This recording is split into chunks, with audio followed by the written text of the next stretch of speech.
Now, I would like to request Shri Ravi Kumarji, who is a member of RSS All India Sampark team and is based in Mumbai. He is an RSS Pracharak, full-time social worker since 1975. He has traveled 45 countries to spread and consolidate the work of Hindu Swam Sevak Sangh, International Center for Culture Studies and Seva International. Ravi Kumarji studied from Mumbai, Nasik, Pune, Nagpur and did his engineering from the prestigious Madras Institute of Technology, Chennai. He resigned the job in 1975 and became a pracharak of RSS. He remained single and devoted himself to the welfare of the needy and all-round development of youth. As a pracharak, he was posted in Mumbai, Gujarat and Thane district. Please welcome Shri Ravi Kumarji on the dais.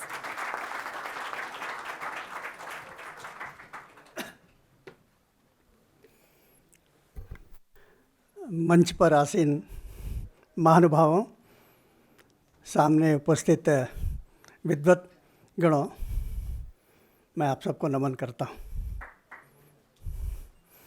CSR, corporate social responsibility, कई लोगों से मैंने पूछा कहाँ से आया है।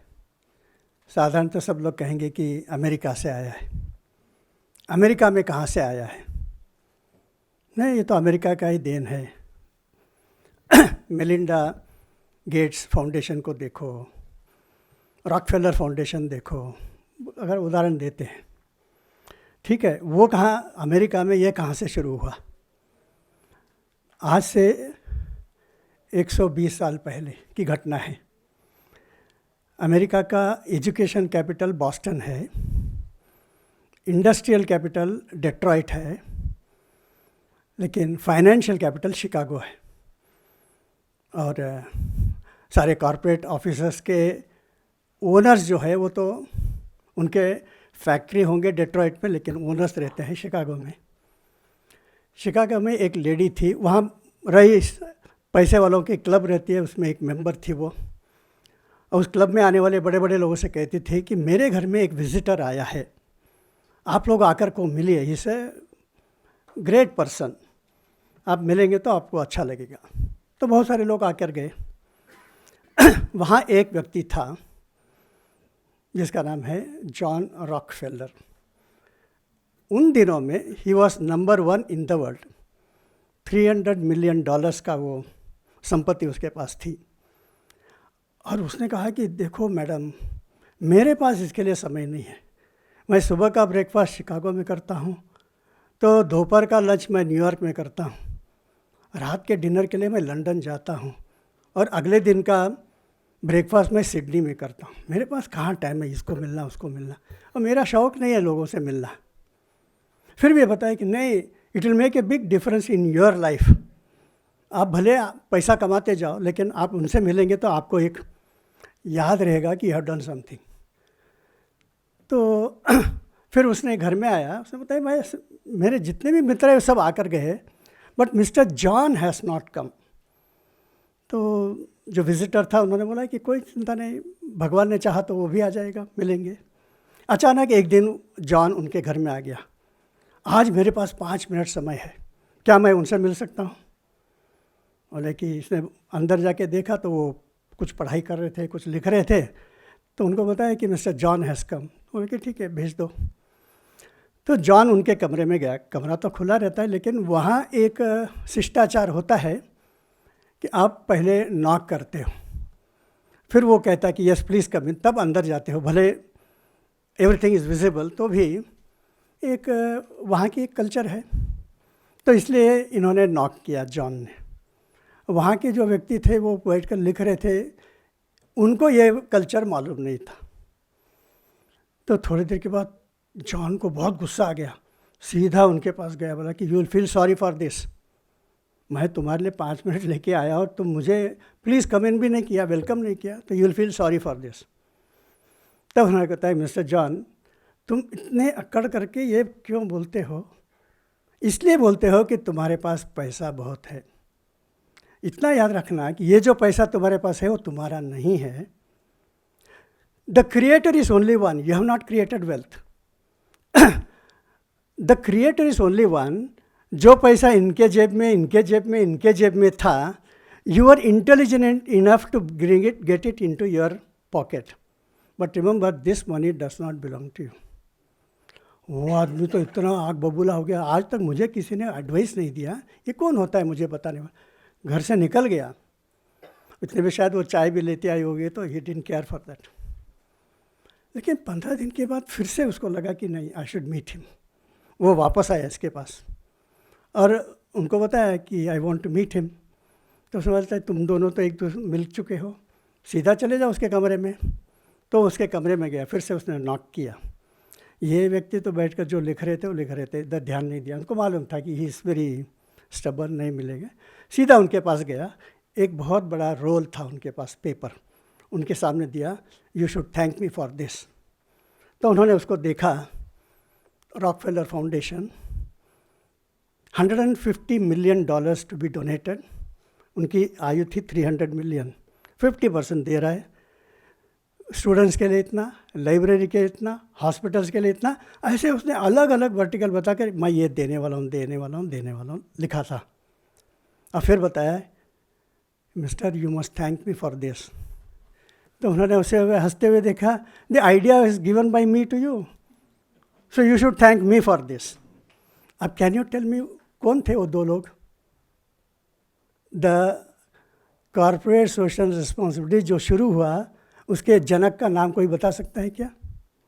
I given you enough clue, मैंने बताया वो शिकागो में हुआ था, स्वामी विवेकानंद। लेकिन ये कोई बोलता नहीं है भारत में। हाउ कैन यू बिकम विकसित Bharat when you are not proud of your heritage which has happened in front of a few generations? तो कॉर्पोरेट सोशल रिस्पॉन्सिबिलिटी के जनक भी हमारे स्वामी विवेकानंद थे। वैसे स्वामी विवेकानंद के कॉन्ट्रीब्यूशंस इनॉर्मस, सोच भी नहीं सकते। उस समय उन्होंने बताया था कि चाइना आज सोया हुआ है, जिस दिन वो खड़ा हो जाएगा भारत को वो तकलीफ़ देगा। ही स्टेड इन कैंटन, उन दिनों में कैंटन कहते थे, जिसको ग्वांगझाओ आजकल कहते हैं, ओनली फॉर 3 days। उनका शिप यहाँ से हांगकांग गया और हांगकांग वालों को बताया कि आप रिपेयर करेंगे, फिर आगे जाएंगे जापान, तो आप लोग के लिए 3 दिन छुट्टी है, हमारा आदमी आपको ले जाएगा। तो 3 दिन वो ग्वांगझाओ गए। ये प्रश्न है कि how did he know that this China will attack India? जो हमारे देश के पॉलिटिक्स को मालूम नहीं था, वो तो ये बोलते थे हिंदी चीनी भाई भाई, हिंदी चीनी भाई भाई। That means there is something lacking in our education system. एक और एग्जाम्पल देता हूँ, 1910 की देख लो इतिहास। बाय 1900 दुनिया में 10 देश थे who were ruling the world. England was ruling the world, France था, बेल्जियम था, इटली था, जर्मनी था। एशिया में देखेंगे तो Ottoman Turks, they were ruling many countries. तो ओटोमन एम्पायर था, जापानीज एम्पायर था, चाइनीज एम्पायर था। More or less Chinese empire confined to China. ये 10 लोग बाकी 190 देशों के ऊपर राज्य करते थे और सब लोगों ने ये मान लिया कि this will continue for ever. These 10 people will always be the rulers and these 190 people will always be the servants. उसमें भारत भी था as the category of second category, that is they were being ruled by the Britishers. तो उस समय एक व्यक्ति ने बहुत अच्छा पुस्तक लिखा कि अब दुनिया एक छोटा हो गया, अब दुनिया में कभी युद्ध नहीं होगा। क्यों? ये 10 लोग आपस में ट्रेडिंग कर रहे हैं। आपको अच्छे से अच्छे चाय चाहिए तो आपको आसाम जाने की ज़रूरत नहीं है। ईस्ट इंडिया कंपनी को बोलो कि मुझे चाय चाहिए, तो दे विल वहाँ असम में जो चाय बागान है वहाँ के लोगों से चाबुक मार मार के उनसे चाय निकाल के आपको दे देंगे। आपको वहाँ जाने की ज़रूरत नहीं, वहाँ के राजा महाराजा से बात करने की ज़रूरत नहीं। तो ये 10 लोग आपस में बातचीत कर रहे हैं, ये लोग व्यापार कर रहे हैं, दुनिया भर में ये लोग घूम रहे हैं और सारे बड़े बड़े विश्वविद्यालय इनके पास है। ये इतने समझदार है कि कभी भी भारत दुनिया में अब युद्ध नहीं होगा। इनके पास सब बड़े बड़े हथियार हैं और ये जो 190 कंट्रीज़ है, ये तो तलवार से लड़ने वाले लोग हैं। एक महाराजा दूसरे महाराजा से लड़ेगा, तो इससे कोई महायुद्ध नहीं होने वाला है। अब दुनिया में बड़े युद्ध होने वाले नहीं है।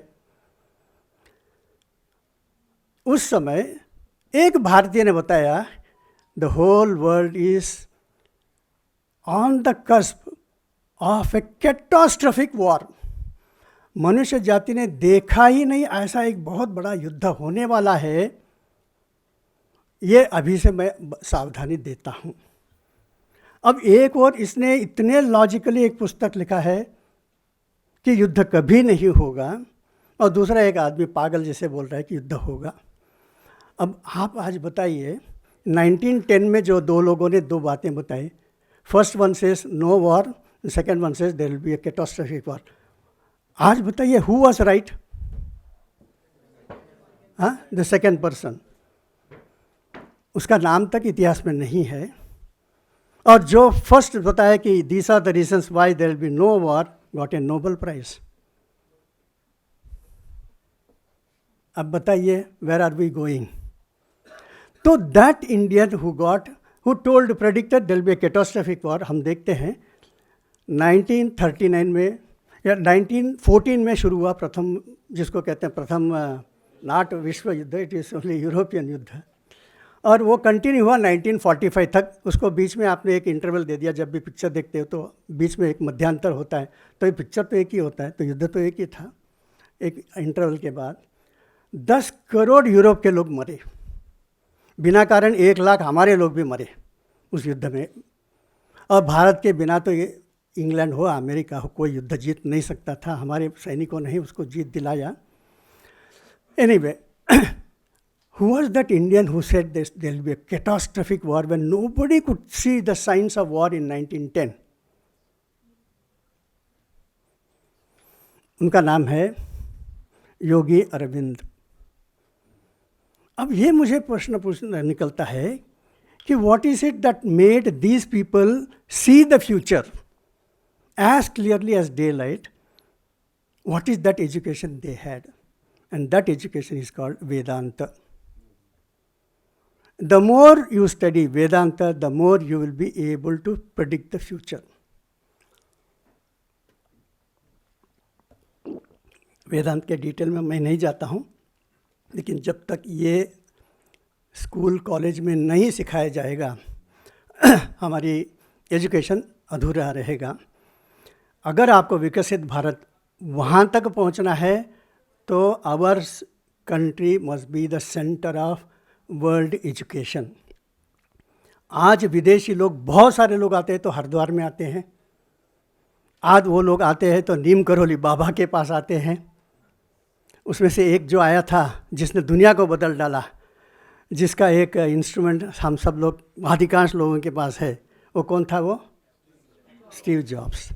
और स्टीव जॉब्स ने बताया कि जब मेरा दिल टूट चुका था और मुझे कुछ समझ में नहीं आ रहा था, मेरे जेब में पैसे नहीं थे, तो मैं नीम करोली बाबा आश्रम में गया इन द ईयर 1973। बाय 1974 एक साल में वो स्टार्टेड अर्निंग $10,000। अमेरिका में $10,000 या still a poor person.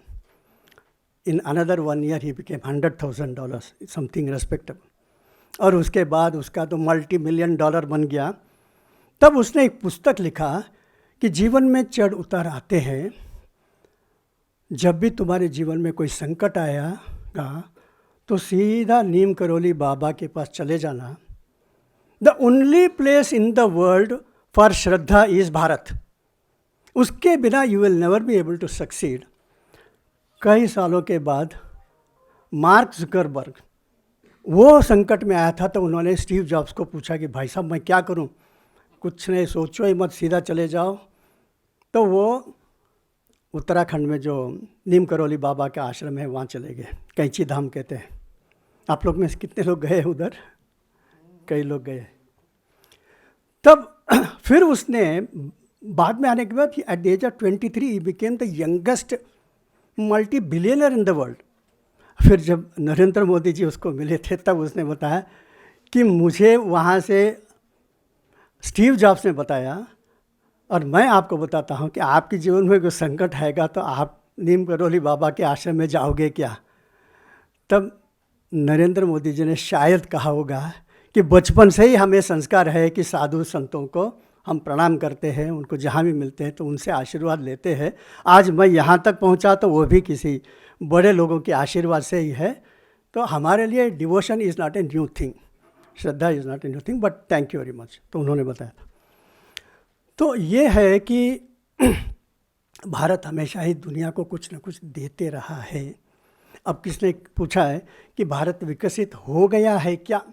It's all question of perception. Bharat के बारे में एक है कि कोई भी चीज़ मैं कहूँगा कि बम्बई में देखो बड़े बड़े बिल्डिंग है, तो दूसरा आदमी बोलेगा कि यहाँ तो देखो झोपड़पट्टी भी है।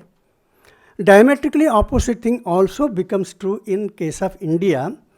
सो you can come to any conclusion that you think of, but इन दिनों में कुछ बातें जो हुई वो मैं बताता हूँ आपके सामने।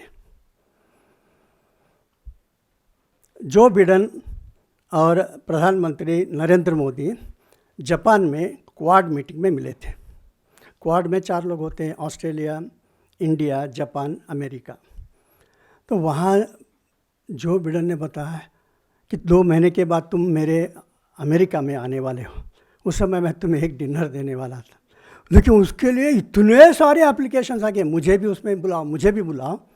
तो पहले हमने सोचा कि इसको कम करने के लिए $1000 लेंगे उनसे। इतने सारे आ गए तो फिर $2000 किया, $5000 किया, तो भी आ रहे हैं। You are the most popular person in the world, क्योंकि बहुत सारे सर्वेस निकलते हैं, तो 78% तो प्रधानमंत्री नरेंद्र मोदी का था। तो you are such a popular person, I want your autograph. जिसको आप डेवलप्ड कंट्री समझते हो वो प्राइम मिनिस्टर इनसे पूछ रहा है कि मुझे तुम अपना ऑटोग्राफ दो। यू आर कहाँ से कहाँ पहुँच गए हो। उसके बाद ऑस्ट्रेलिया के प्राइम मिनिस्टर, उनका नाम है एंथनी अल्बनीज़, उन्होंने एक वह शब्द में बता दिया, Narendra Modi you are the boss. मानते हो? ये सब हमारे आंखों के सामने हुआ।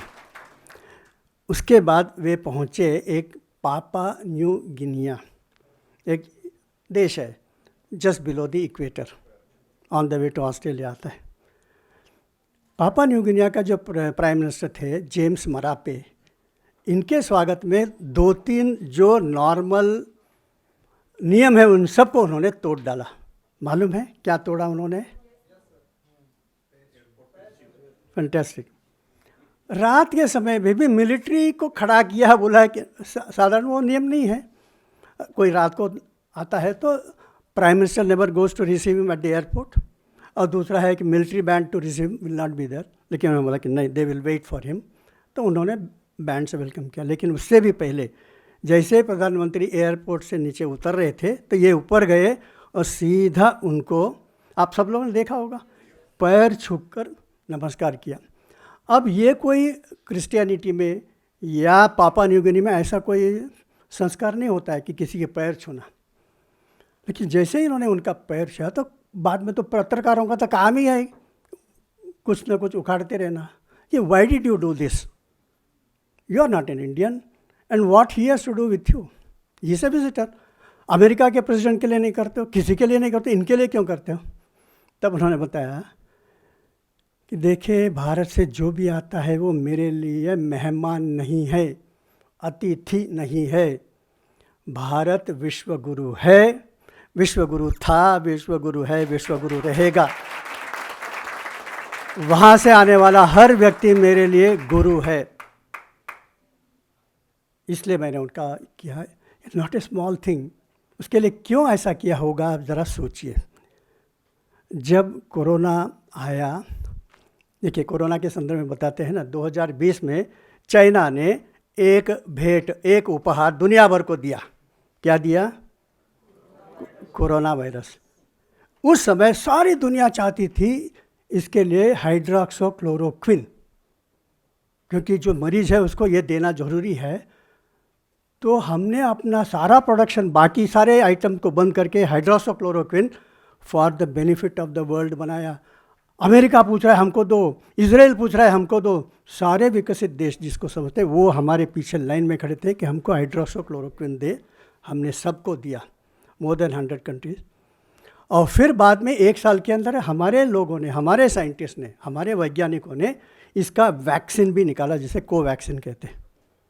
कुछ लोगों को हमने अभी सत्कार भी किया है जो इस फील्ड में भी काम कर रहे हैं, हेल्थ साइंस में काम कर रहे हैं। तो हमने बहुत सारे जो अफ्रीका के देश है, गरीब देश है, अमेरिका को इतने बार प्रार्थना किया कि आपने अपने फ्रिज कोल्ड स्टोरेज में इतने सारे वैक्सीन रखे हैं, हमें भी दीजिए, हमें भी दीजिए। तब उन्होंने क्या कहा कि सेकेंड वेव आएगा, ये थर्ड वेव आएगा, तो हमारे देश को बचाना, इसलिए हम आपको नहीं देंगे।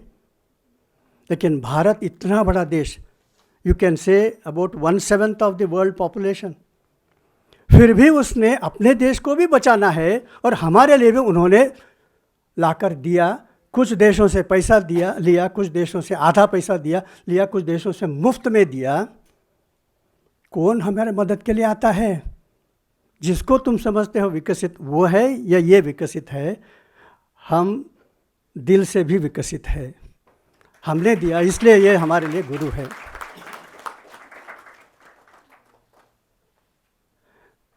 कुछ साल पहले शंकर दयाल शर्मा जी राष्ट्रपति थे। वे ओमान गए और वहाँ का सुल्तान जो है, प्रोटोकॉल में नहीं है, sultan never goes to receive anybody at the airport. वो अपने महल में बैठता है, ये लोग आकर उसको मिलते हैं। ये स्वयं गया उधर उनको लेने के लिए, और उनको अपने कार में लाने के बाद उसने क्या कहा मालूम है अपने ड्राइवर से? तुम घर चले जाओ, जल्दी पहुंच जाओ घर, मैं इनको ड्राइव करके उनके 5 स्टार होटल में ले जाऊंगा। अब लोगों ने प्रश्न पूछा कि why did you do this for a Indian president? He said he is a teacher and I have studied in India.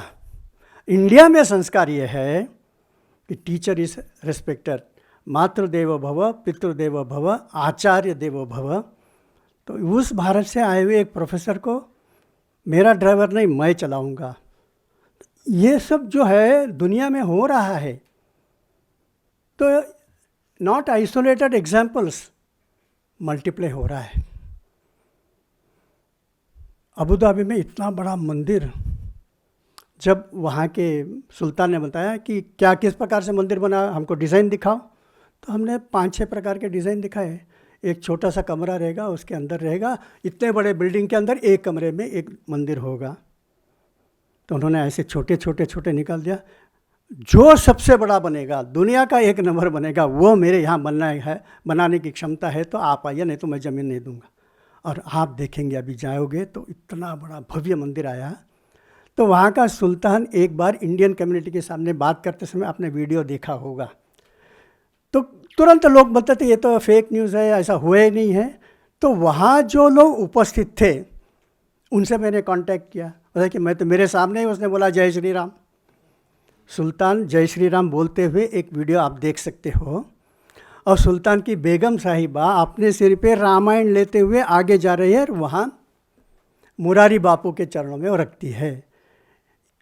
और दूसरा एक वीडियो आप देखेंगे, उसमें एक और सारे शेख लोग, उनका जो अलग ड्रेस होता है, अरब लोग, और दूसरे यहाँ सब बुर्खा पहने हुए महिलाएं, और वहाँ भजन हो रहा है। कौन से भाषा में भजन हो रहा है? भजन तो केवल संस्कृत में होता है, हिंदी में होता है, मराठी में होता है, तमिल में होता है, अरबी में तो नहीं होता है। वहाँ वो लोग गा रहे हैं गणेश शरणम गणेशा, और ये सब लोग सब बजा रहे हैं in Arabia. Now just think what will be happening in another 10, 15, 20 years. Lot of things are happening now. अब कुछ और बातें बताता हूँ। I don't know, I am a villain in front of you, क्योंकि आपके और लंच के बीच में मैं आ गया। लेकिन कुछ विषय को भी समाधान देना चाहिए। जब 1947 में देश स्वतंत्र हुआ, तब हमारे देश को सारे लूट करके वो लोग चले गए थे। 200 साल लूट हुआ। एक $45 ट्रिलियन की बात करते हैं, $45 ट्रिलियन ऑफ मॉनेटरी लॉस। लेकिन मैं समझता हूँ $4,500 trillion of knowledge loss. Bharat के इतने सारे इन्फॉर्मेशन वहाँ लेकर गए, अपने नाम पर छापते गए। एवरेस्ट की खोज किसने की? एवरेस्ट की हाइट किसने निकाली? राधानाथ सिकदर, उसका नाम तक नहीं है, और जॉर्ज एवरेस्ट के नाम पर उसको नाम दे दिया Everest. How will we restore our? हर भी यूनिवर्सिटी में कोई राधानाथ सिकदर को नहीं तो सिखाता है कि who should get the credit for this. ऐसे बहुत सारी चीज़ें, हर चीज़ में आपको, तो it's a long battle we have to do, we have to restore. जब मैं ये विषय इंटरनेशनल फोरम में ले जाता था तो बोलते थे कि how many people have done PhD on Radhanath Sikdar? Unless you do your homework, why should we recognise your people? ऐसे बहुत सारे हैं। तो अभी नए जो नेशनल एजुकेशन पॉलिसी में धीरे धीरे आएंगे। 1947 में हमारी जो आर्थिक ताकत थी, it was only $20 billion, billion यानी 100 करोड़। लेकिन it took 60 years for India to become, 2007 में वी क्रॉस्ड $1 बिलियन मार्क। 60 साल लगे। तो $1 ट्रिलियन से $2 ट्रिलियन में कब जाओगे? अब देखिए, जो फाउंडेशन लगाने में देर लगता है, उसमें आपने ITI बनाया, उसमें आपने IIT बनाया, उसमें बहुत सारे भिलाई स्टील प्लांट वगैरह सब बनाते and at that time you had only $20 billion to work with that you were creating, so it took a long time, 60 years to come to first $1 trillion। लेकिन first trillion to second trillion it took only 7 years। 2014 में you became $2 trillion. 2014 से 2021 7 years का लेते हैं, तो इसके बीच में आपके 2 साल तो नुकसान हो गए थे बिकॉज ऑफ कोविड, 220 to 21। फिर भी within 7 years, if you minus 2 years, तो within 5 years we became another $1 trillion we added. And अभी अपने पास $3.95 ट्रिलियन हमारी है economy, that is nearly 4 trillion. तो 21 से 24 के अंदर, by the end of this year, 3 साल के अंदर हम 1 ट्रिलियन ऐड करने वाले हैं, और बाय 2030 विल बिकम $7 ट्रिलियन। क्यों? कि आपने पहले क्या फाउंडेशन डाला है, उसके कारण आपको रिटर्न्स मिलता है। आपने उस समय जो काम किया उसका आज परिणाम मिलेगा, आज हम जो कर रहे हैं उसका परिणाम कल मिलेगा। तो आज हम क्या कर रहे हैं और कल कैसे होने वाला है। आज पिछले 10 साल के अंदर दुनिया के इतिहास में नहीं हुआ ऐसा एक घटना हुआ है। क्या है? 25 करोड़ पीपल जो एक्सट्रीम पुअर थे, जिसके बारे में सारी दुनिया के लोग गाली देते थे भारत को कि देखो तुम्हारे देश में। तो ऐसे जो एक्सट्रीम पुअर का मतलब है लेस देन $2 पर पर्सन पर डे। ये जो एक्सट्रीम पुअर लोग हैं, with in 10 years in the history of world never happened, they have come out of extreme poverty, which is the most difficult task। इनको ऊपर उठाना सबसे कठिन है। आज वो लोग वहाँ से ऊपर आ गए हैं। They are still poor but they are not extremely poor, next door to death नहीं है। We have overcome that. It's a matter of few years that will overcome from there and they will become richer. उसके लिए हमने क्या किया है, एक organisation है WIPO, World Intellectual Property Organisation. ये सब आंकड़े वगैरह देते हैं कि योर हैप्पीनेस इंडेक्स क्या है, ये सब बताते रहते हैं कि हैप्पीनेस इंडेक्स में भूटान तुमसे आगे है, हेल्थ में श्रीलंका तुमसे आगे है, और ये लोग हमसे ही पैसे मांग रहे हैं। तो इसमें क्या है कि रिस्पॉन्सिबल गवर्नमेंट ये एक डाल दोगे तो बहुत सारे आज के जो बड़े बड़े जो आंकड़े लेकर घूमने वाले सब लुढ़क जाएंगे, because we have not added one part कि are you a responsible democratic country. ठीक है, एनीवे। तो WIPO ने बताया कि जितना आयुष्मान भारत के कारण इतने बड़ा पॉपुलेशन को आपने एक्सट्रीम पॉवर्टी से निकाला, इट इज़ अनबिलीवेबल, हमारे सोच के बाहर है। उसने कहा तो हमने क्या किया है in this 10 years, 10 crore toilet बनाए, अभी अभी उन्होंने बताया था। 10 करोड़ का मतलब 60 करोड़ लोग तो उसका उपयोग करते होंगे, पर फैमिली 5-6 लोग करते होंगे। फिर हमने गैस सिलेंडर, इसके पहले गवर्नमेंट ने सब लोगों को गैस सिलेंडर दे दिया था, तब गवर्नमेंट ने 10 साल पहले कहा कि जिन जिन को ज़रूरत नहीं, ज़रा हमको वापस कर दोगे, तो जिनको ज़रूरत है हम उनको मदद कर सकते हैं। करोड़ों गैस सिलेंडर्स स्वेच्छा से लोगों ने वापस किया। Do you agree with it? So you all have played a big role in making India what it is today. तो 10 करोड़ घरों में हमने गैस सिलेंडर दिया। That means 60 crore people have benefited from it. तो एक्सट्रीम पॉवर्टी तो ऐसे ही जाता है ना। फिर 20 करोड़ घरों में हमने टैप वाटर, अगर आप पुराने ज़माने के हिंदी पिक्चर देखेंगे, बंगाली पिक्चर देखेंगे, तो ये बताते हैं कि पानी भरने के लिए 10-10 किलोमीटर राजस्थान में भी जाना पड़ता है, रेगिस्तान में भी। तो वो सब ख़त्म हो जाएगा, ख़त्म हो गया है। 20 करोड़ लोगों के घर में हमने टैप वाटर दिया and 95% villages in India have been electrified. हमको बाकी 5% के बारे में सोचना होगा, बाकी कुछ टैप्स के बारे में सोचना होगा, लेकिन अगर ये इस समय किया है, तो जब इंफ्रास्ट्रक्चर कम था, तो अभी इंफ्रास्ट्रक्चर डेवलप हुआ तो और भी तेज़ी से जाएगा। तो it's a matter of another 3-4-5 years. तो जो कुछ आपने फाउंडेशन यहाँ लगाया है, इसके एक नतीजा है, वर्ल्ड हेल्थ ऑर्गेनाइजेशन ने बताया है कि प्रतिवर्ष आपके घर देश में 3 लाख बच्चे इन्फेंट मॉर्टेलिटी में मरते थे, नियोनार्टेलिटी में मरते थे, चाइल्ड मॉर्टेलिटी में मरते थे। वो नहीं मरने लगे क्योंकि स्वच्छ Bharat, you have got toilets, and इसके कारण एक बहुत बड़ा चेंज हो गया है। तो this is the new India जो अभी फाउंडेशन 10 साल में लगाया, उसके डिविडेंड कैसे आने वाले हैं ये मैं बताता हूँ। बहुत सारे लोगों ने ये प्रेडिक्ट किया है। मैकेंजी ने क्या कहा है बताता हूँ। मैकेंजी से बहुत बड़ा कंसल्टिंग फर्म है। उन्होंने बताया कि this is going to be India's century. इनका डिकेड नहीं है, इनका वीक नहीं है, इनका मंथ नहीं, इनका ईयर नहीं, इनका डिकेड नहीं है, इट इज़ इंडियाज सेंचुरी। कहने वाला वर्ल्ड रैंकिंग वाला है। तो इसका मतलब we have laid the foundation, they are able to see, we are not able to see. तो विकसित भारत का अभी अभी G20 हुआ था इटली में, G7 हुआ था, सॉरी। G7 में 7 विकसित देश, धनाढ्य देश, इंग्लैंड है, अमेरिका है, कनाडा है, जापान है, जर्मनी है, इटली है, फ्रांस है। बस इसके अंदर और किसी को लेते नहीं है। We are the most developed countries in the world. अब इनकी स्थिति आज क्या है देख लीजिए। डावाडोल हो रहा है वहाँ का इकोनॉमी। वहाँ के बहुत सारे लोग आने वाले 5 साल के अंदर क्या कहाँ जाएंगे मालूम नहीं। They are next door to a catastrophic famine going to come there.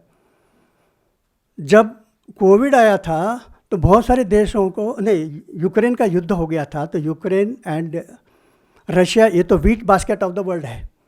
तो वहाँ से जो अफ्रीका को जाने वाला गेहूँ था, वहाँ से उनके लिए जाने के लिए फर्टिलाइजर्स थे, ये सब बंद हो गया। तो अफ्रीका के लोग रो रहे थे, हमको खाना कौन खिलाएगा। भारत ने बीड़ा उठाया, सारे देशों को हमने दिया। जो काम बड़े विकसित देशों ने करना चाहे था उन्होंने नहीं किया, हमने किया। इसलिए G7 में इटली के प्राइम मिनिस्टर ने कहा कि वी विल इनवाइट इंडिया, और सब लोगों ने हाँ कह दिया। भारत वहाँ पहुँच गई। आप इसको सब विकसित हो रहा है, हो गया है, ये मानना आपकी मर्ज़ी पे है, लेकिन ये भी ध्यान में रखना चाहिए। कुछ साल पहले चेस कंपटीशन हो रहा था और चेस कंपटीशन रशिया में होने वाला था। इतने में युद्ध हो गया, तो रशिया में तो हो नहीं सकता, कोई आएगा ही नहीं वहाँ, तो कहाँ करना। तो उन्होंने बोला कि विल पोस्टपोन इट। नहीं, लेट अस डू इट। तो किसी की भी हिम्मत नहीं हुई कि हम शॉर्ट नोटिस पे हम कर सकते हैं। भारत ने कहा कि वी विल डू इट, और हमने चेन्नई में इतना आलिशान किया। This is India. दूसरा एक उदाहरण मैं बताता हूँ। ये जो इंटेलेक्चुअल प्रॉपर्टी राइट, ये सब कानून बनाया है, उन्होंने आवाज़ उठाया कि भारत ने जो वैक्सीन बनाया है उसे मुफ्त में अफ्रीका के देशों को दे रहे हैं। ये इट इज़ उल्लंघन है। अगर यह मुफ्त में देंगे तो हम लोगों ने जो करोड़ों रुपया खर्चा किया है, फाइज़र ने किया है, हमने जो वैक्सीन बनाया है, हमारा कौन लेगा? हमारे लिए तो नुकसान हो जाएगा। तो इसलिए भारत को हमने बहिष्कार करना चाहिए। ये जो वैक्सीन भारत बनाता है उसके लिए रॉ मटेरियल तो कहीं कहीं से जुगाड़ लगाना पड़ता है। उसके बनाने के लिए 100 चीज़ें चाहिए। तो आपने जापान से कुछ लिया होगा, तो नाटो कंट्री से कहीं से भी लेंगे तो हम आपको नहीं देंगे, तो आप वैक्सीन नहीं बना पाओगे, दुनिया को आप नहीं बेचोगे, तब हमारा बिकेगा। तो ये तब हमने एक टीम बनाई। हमने बताया कि इसको हमें एक सबक सिखाना पड़ेगा, कुछ तो करना पड़ेगा। कांटेक्ट करो वहाँ के जो बिडेन से, बात करो, उसको समझाओ। तो धीरे धीरे धीरे हमने कमला हैरिस से बात किया। हमने बताया कि ये जो हमने तुम फाइज़र जो 10,000 टैबलेट बनाता है, 10,000 प्रकार के दवाइयाँ बनाता है, इसके ऊपर किसी ने बैन नहीं डाला। आज जब विशेष संकट में दुनिया है तो क्या आप दुनिया के लिए बना नहीं सकते हो? ये काम तो तुमने करना चाहिए, हम कर रहे हैं, हम दे रहे हैं, उसके ऊपर भी आप टांग अड़ाते हो। तो थोड़े दिन के बाद कमला हैरिस दोबारा हमसे बात किया। उसने बताया कि हमने ये कानून निकाल दिया है, आपको जो कुछ चाहिए सब मिलेगा। And as a gesture of appreciation मैंने यहाँ कई कंपनियों को कहा है कि they will give you, donate you some medicine related to COVID. तो उन सब से हमने संबंध किया, तो हमें 1,500 करोड़ रुपए के मेडिसिन प्राप्त हुए। तो हमने अलग अलग मुख्यमंत्रियों को बताया कि आपको जो लेना है ले लीजिए, उनसे MOU साइन कीजिए। ये तो एक नया भारत जो आ रहा है उसको भी देखिए। और जो फाउंडेशन आज 10 साल में हमने लगाया, उसके कारण जो होने वाला है, by year 2047 India will be $30 trillion economy. ये विदेशी कंपनियां बता रही है।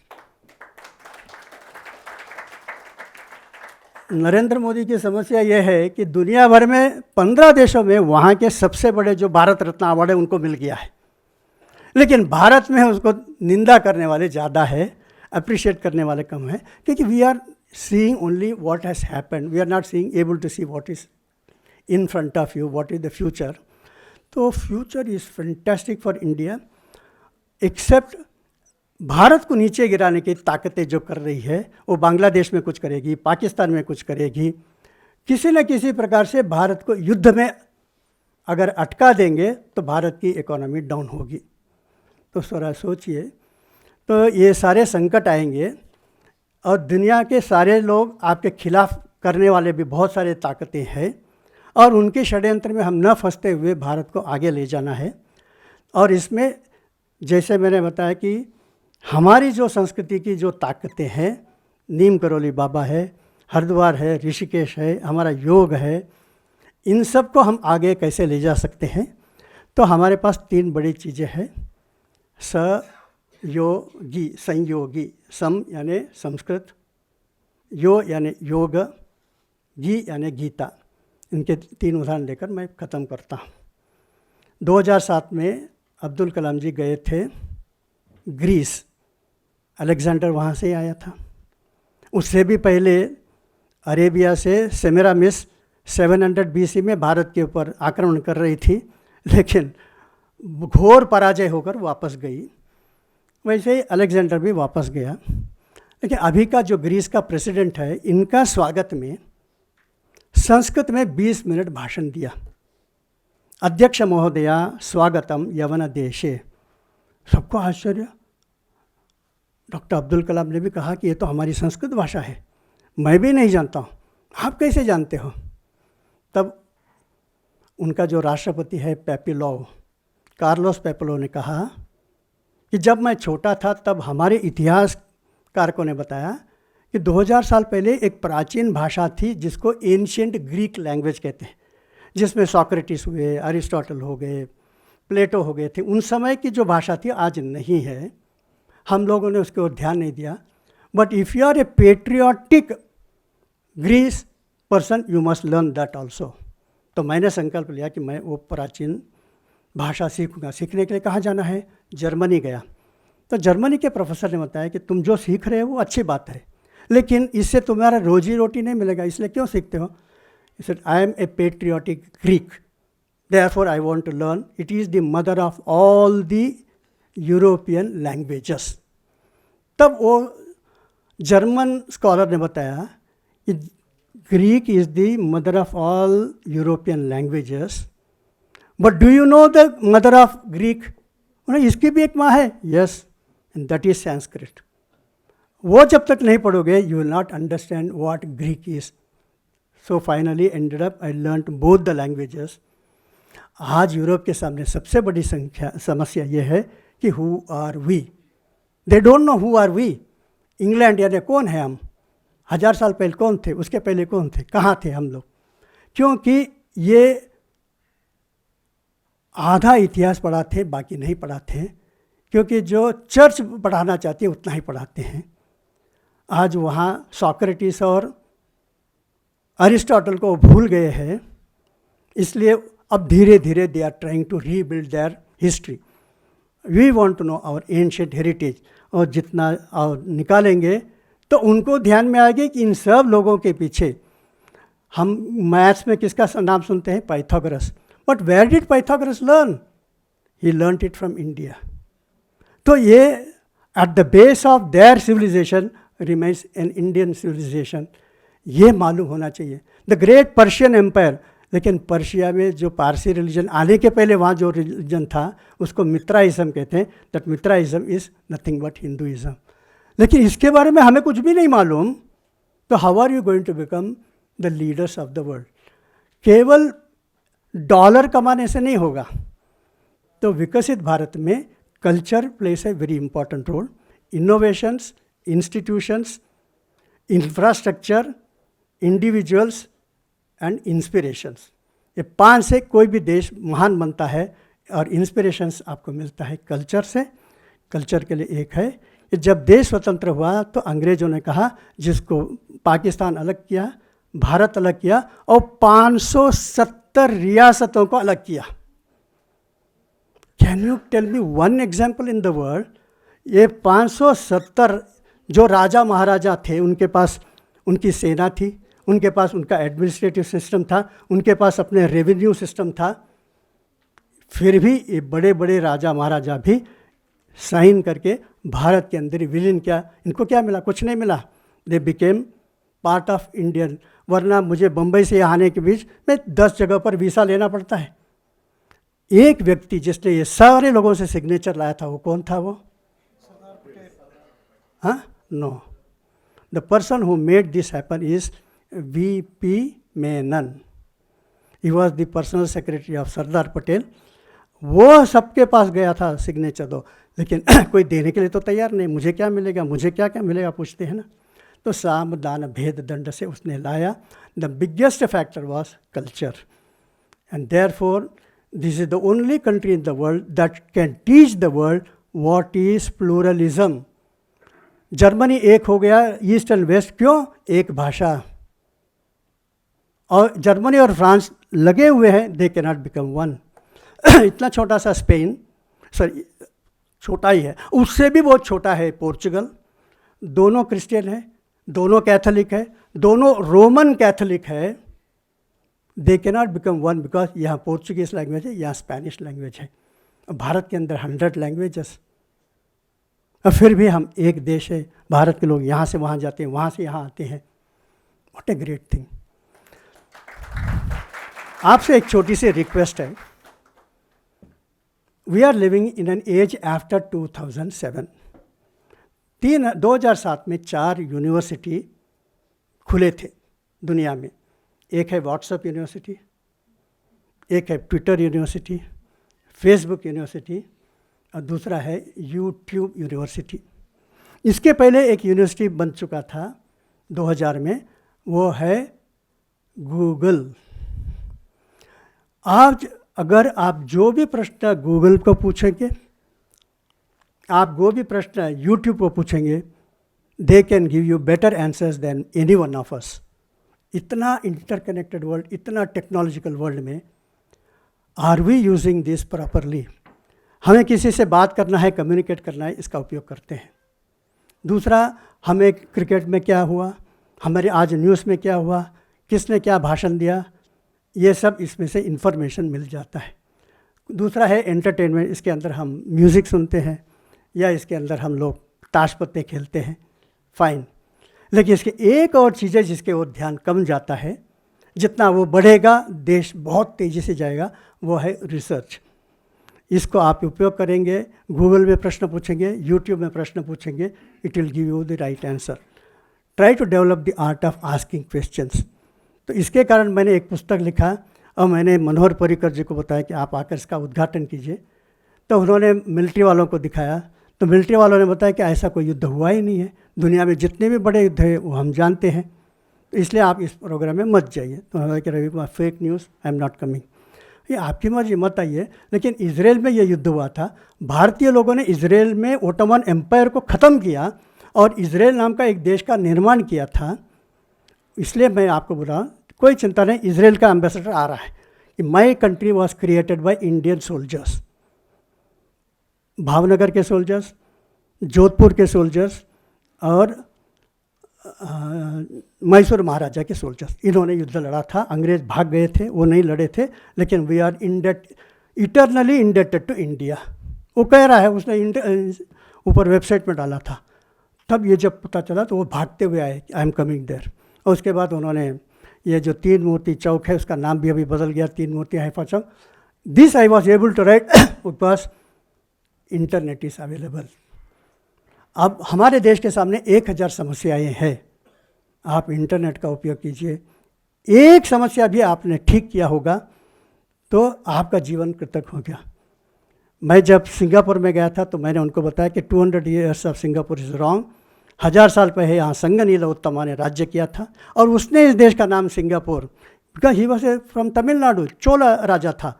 एंड सिंगा एंड पुर, ये both are Sanskrit words, they are not Chinese words.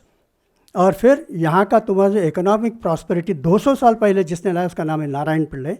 आज उनके $10 नोट में नारायण पिल्ले का फ़ोटो आ गया है और संगनीला उत्तमा का भी फ़ोटो आ गया है। How did I do it? Only because of this. वैसे वहाँ के समुद्र में आप जाओगे तो संगनीला उत्तमा का बहुत बड़ा स्टैचू और नारायण पिल्ले का स्टैचू देख सकते हो। ऐसे और भी कुछ चीज़ें मैंने किया है, आप भी कर सकते हो। Use this intelligently. जय श्री राम।